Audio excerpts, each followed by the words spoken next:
If you were to create a list of things that irritated you, what would be on that list? And pulling out a pen and paper, it might, let me help you out a little bit with some of your thinking and help with Carmen, the clicker's not working. So if you could push it, advance it, please. Here's some ideas. Traffic jams, talkative people, long lines, crying babies, phone calls, misplaced keys, untrained pets, stuck zippers, cold food, interruptions, reminders, deadlines, nosy neighbors, being rushed, late planes, tight clothes, peeling onions, squeaking doors, incompetence, flat tires, doing dishes, mothers-in-law, weeds, high prices, telemarketers, especially from duct cleaners, slow internet. And then there may be some things added that are a little bit more serious. It's not working, Carmen. So, a trip to emergency, unexpected bills, car accident, change of a supervisor at work, COVID hitting your family again. What are some of the more serious ones that you have encountered this past week? Some days we hand them well and we're doing okay. Other times the accumulation of them comes together and they get the best of you. And if some of the bigger difficulties linger longer, it can sometimes lead to grumbling, to bitterness. It could even turn to bitterness and discouragement. But as long as we live on planet Earth, we will never be completely free from irritations and hardships and difficulties. The people who James wrote this book to were not unfamiliar with difficulties and hardships. For as we read in James chapter 1:1, to the 12 tribes scattered among the nations. Now, what is meant by that? To give you some understanding of that, it is considered that they are the scattered Jewish Christians. If you remember, if you're reading the book of Acts, Acts 8:1, the chapter before is the stoning of Stephen. And at the stoning of Stephen, then afterwards, a persecution happened to the church, and the Christians were scattered at the martyrdom of Stephen. And so these are the ones, it's believed, who were scattered and went to different parts outside of Jerusalem, Judea and beyond. You know, talk about experiencing hardships. They were forced to leave their homes and their workplaces. They were persecuted and ridiculed for their faith. Consequently, many of them struggled to survive and make ends meet in their new locations where they were. You know, if they created a list of irritations, difficulties, and hardships, probably their list would more closely resemble what a Ukrainian displaced person might write up right now instead of the list I showed just a second ago. James, the half-brother of Jesus, the author of this letter, was familiar with the trials and oppression, the difficulties and hardships, for he had been the main leader of the church of Jerusalem, and now his flock had been scattered all over, but he'd been keeping tabs on them. And so here he is, he's writing a letter to his scattered flock, writing as their pastor, writing to them to instruct them, encourage them, and how to live out their faith in the midst of where they now find themselves and in the midst of their hardships and difficulties. Do you know what James's first words are in this letter to the people after the initial greeting?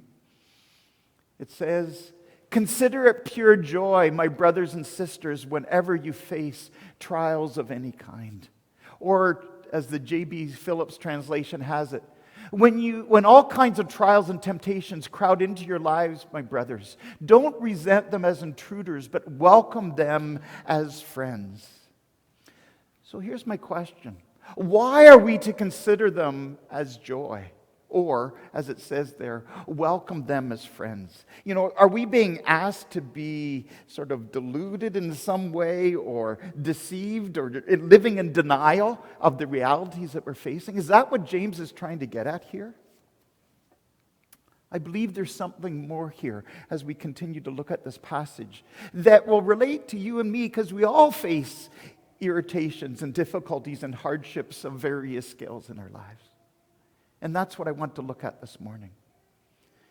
Now, I know Sam touched on this briefly, but let me just say, we have been going through, for the past 4 months, we've been going through After God's Own Heart, the series in 1 Samuel, and where we've been looking at, through the different passages there, a call for us to have a heart after God. As we as a staff were together and we're praying, God, where do you want us to lead us to in these coming days? There is just a clear sense that we not only need a heart after God, but that needs to be practically expressed, practically outworking our faith. And that's where the book of James is such a practical book. And there was just another sense that we had, that we need to be encouraging us as a church to be, now that COVID is ending, moving more into the community and more into social action. And these are themes that are found in the book. And so we have this theme of James, the book of James, faith and action. And that's going to be a theme that will be guiding us over the summer, till the end of the summer, as we go through this book. James is not a book known for its strong theology. It's very practical in nature, addressing and here he begins by addressing the faith and how it affects our daily lives. And so James begins by addressing probably the biggest issue on the mind of those who are receiving his letter right now. How do we respond to the difficulties that come from outside of us? Next week as we continue on, we'll be looking at those difficulties that come from within. But right now he's speaking from difficulties that come from outside. And so I come again. Why are we to consider it pure joy or welcome as friends when we face difficulties, irritations, and hardships? And that is, we are to rejoice because of the wholesome effects they produce.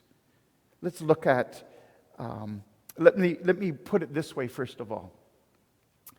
When you travel, why are you willing to stand in long lines and then sit in seats that are far too close together in a cramped position for far too long?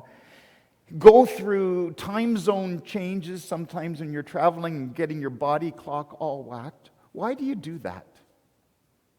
It's not because you have a vacation that you're heading to and you're looking forward to that and all that the vacation holds. Okay? Why did you or do you spend long hours over the book seeking to cram the information in, maybe drinking coffee to try and stay awake as you prepare for exams and push yourself in that way? It's because you hope to get good marks, and hopefully that will lead to a better job, which will mean that you'll be more stable and provided for in the future. Let me ask, why do you work out in a gym or go for a jog or exercise and get all sweaty and you get sore in the muscles and sometimes you come away from that totally exhausted? Well, isn't there a reason behind that? You do that because you in the long run, you feel better afterwards and you look better. Why do we do those things? We do them because we're willing to go through these difficulties because of the purpose or reason they produce, because of the effects they produce. Many times when we're going through irritations and difficulties and hardships, they are more difficult to handle because what is the purpose in this whatsoever? There's no good that comes out of them. And part of what James is getting at, even in the midst of this, realize that there is purpose happening in them. As believers, we can rejoice as they have the potential to produce wholesome effects in us. Let's continue reading here. It says, "Consider it pure joy, my brothers and sisters, when you face trials of many kinds, because you know that the testing of your faith produces perseverance. Let perseverance finish its work, so that you may be mature and complete, not lacking anything. These testings of your faith are not purposeless, but they're developing, what does it say there? Perseverance. Some will even say that there's a patience there, there's a steadfastness, a patient endurance that is being developed in you. And it's not the passive waiting that you encounter, sort of like when you sit in a doctor's office. This is a perseverance of a marathon runner and willing to stick to it, or the perseverance of someone who is their feet firmly planted facing a storm. It leads to maturity and Christ-likeness. One way to illustrate this is you have a tree. And if a tree goes in a place that has very little wind, when a strong wind comes, what happens? The tree breaks.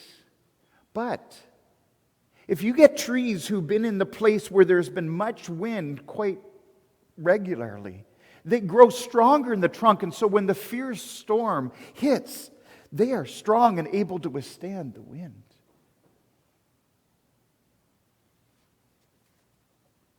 Chuck Swindoll comments on our attitude in facing difficulties and irritations when he says the following. He says, "It helps me if I remember that God is in charge of my day, not I. He is mainly concerned with the development of inner character. He charts growth towards maturity, concerning himself with the cultivation of priceless, attractive qualities that make us Christ-like deep down within. One of God's preferred methods of training us is through adjustments to irritations, and I would add difficulties and hardships. God is concerned about that maturing, that development of character with us. And so will allow these hardships to happen, so these developing perseverance within us. A perfect illustration of this is actually an oyster producing a pearl. Pearls, are a product of pain. For some unknown reason, an irritant works its way inside the shell, sometimes just as simple as a grain of sand. And that being entered into the shell, on entry of that foreign irritant, all the resources within the tiny sensitive oyster rush to the spot and begin to release healing fluids that otherwise would remain dormant if it hadn't entered. By and by, the irritant is covered and the wound is healed by a pearl. No other gem has so fascinating a history. It is the symbol of stress, of a healed wound. A precious tiny jewel conceived through irritation, born of adversity, nursed by adjustments. Had there been no wounding, no irritating interruption, there would have been no pearl. Some oysters never are wounded, and those who seek gems toss them aside, fit only for stew. So let me come back again to our passage, but this time looking at the verses in the J.B. Phillips translation. When all kinds of trials and temptations crowd into your lives, brothers, don't resent them as intruders, but welcome them as friends. Realize that they come to test your faith and produce in you quality of endurance. But let the process go on until that endurance is fully developed, and you will find you have become men and women of mature character. When God has allowed irritations and difficulties and hardships into your life, He's seeking to cultivate in you priceless pearls. Attractive qualities that make you Christ-like deep down within. But there's an important question we need to ask. Is it automatic that irritations, difficulties, and hardships produces pearls in you? What do you think? Is it automatic? I don't think so. As we look on in the passage, first of all, your attitude is key. It says, consider it pure joy. You know, the other attitude often that you can have when these things come is a sour attitude and grumbling. And that leads towards the whole discouragement, anger, bitterness, resentment. But if our attitude is, okay, I don't like this, but God in the midst of this can be and is wanting to use this, it's an opportunity for a pearl to be produced in you and to view it that way. Your attitude is important. Secondly, and some of this came out in Annette's kids spot, is you need to ask God for wisdom. Now this, and very rightly, Annette referred to it as when we need wisdom, ask of God. But notice the context of this verse, because that is particularly important. The context of this verse is saying you ask wisdom in the context of, here we are, we have difficulties, trials, hardships coming our way. And that's the time particularly when we need to say, God, I need your wisdom. And so it says, if any of you lack wisdom, you should ask God, who gives generously to all without finding fault, and it will be given you. You know, this is not a theoretical wisdom or some, philosophical system. This is a wisdom given by God that enables you and me to know how to meet and respond to the irritations, hardships, and difficulties that we're going through. And to take those things and not let them turn our hearts sour, but be open. Okay, God, produce maturity in me. Produce that pearl. Take this grain of sand, and sometimes it feels bigger than, many times they feel bigger than a grain of sand. Let that be producing a pearl in me for your glory. But notice the first word in this verse. It says, if any of you lack wisdom, and then there's the assumption that we lack wisdom. You could basically say, then you should ask God.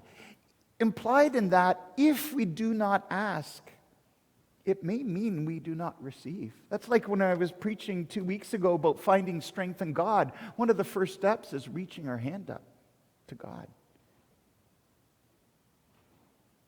We need to come humbly, or as Annette illustrated, keep walking with Jesus so that we can keep asking Him for that wisdom.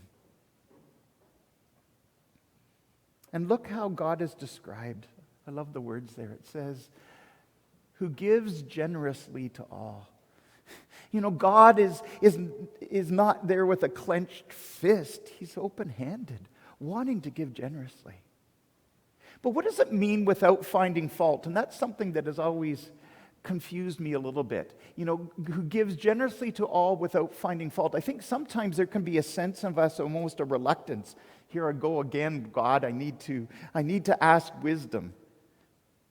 But it's more like that's what He wants. He doesn't want us being here going reluctantly, but it's, ask Him, and it's not like He's going to be holding resentment to you for asking. No, He's open-handed, wanting to grant you wisdom. And that phrase there is that encouragement that we would continue to come before God. Often come to Him, and He will give us wisdom that we need. And then the last thing that we need to highlight here is that we need to ask in faith. Look at the way the next verses are put it, if you could. But when you ask, you must believe and not doubt, because the one who doubts is like a wave of the sea, blown and tossed by the wind. That person should not expect to receive anything from the Lord. Such a person is double-minded and unstable in all they do.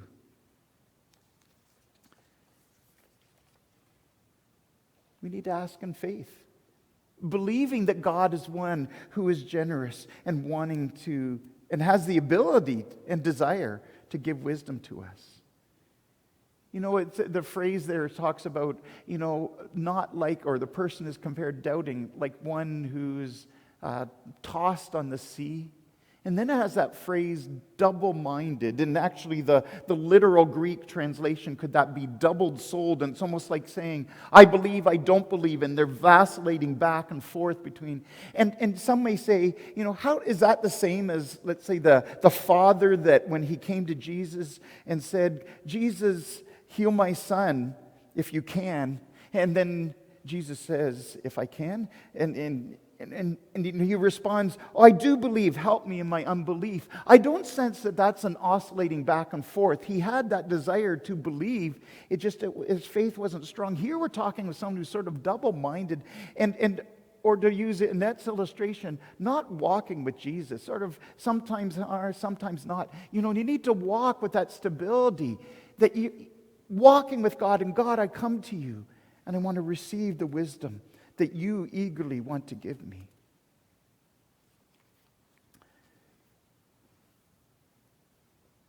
It's the sort of person who's all in for God and saying, God, I'm committed to you. Help me here. And so as I bring this to a conclusion, let me just ask. I started with a list of a variety of irritations, and a lot of those are, in some ways, create smiles on our face as we think of some of those things. But I know each of us have grains of sand that have been working at us even this week, or burdens that we carry. And I ask, what has your attitude been to them? James is challenging us here to basically say, God, I want to welcome these as friends. Not that we seek them out, but okay, God, you've brought them into my life. There's a purpose for them. Let it be used of you to be strengthening me in my dependence upon you, in my walk with you, growing to maturity. Create in me those pearls of beauty that bring glory to your name. And may you regularly, and don't feel reluctant that you keep asking him. Ask him regularly for that wisdom. God, I need wisdom. That wisdom to take this situation. How do I respond to this in a way that is not going to harden my heart, but keep my heart open? How do I respond? Because often the difficulties need some response of us, even knowing how to respond. And it strengthens that connection with him. And asking in faith. It's interesting. Revelation chapter 21. It's talking about the new heaven and the new earth. And then one of the things it talks about the new Jerusalem. And then there's 12 gates around the new Jerusalem. Do you know what the gates are made of? Pearls. This is just a wonder, a speculation. But I wonder, why pearls? Could it be that when we see those pearly gates, as we walk through them, we won't need to ask why they're made of pearls when we begin to think of what's happened with pearls and how they were created? Because we are ones who have been wounded and bruised and have sought to respond to the sting of irritation by the adjustments to create a pearl in them. And this will be a reminder of the grace of God and the transformation that he brought in our lives, even as we travel through those gates. May each of us have that attitude that God is creating pearls in us, and that we be open to him doing that, and respond not with bitterness or resentment in the midst of the irritations and difficulties, but open to what God wants to do. May we look to him in the midst of them. Amen. Oh, no, not yet. Sorry.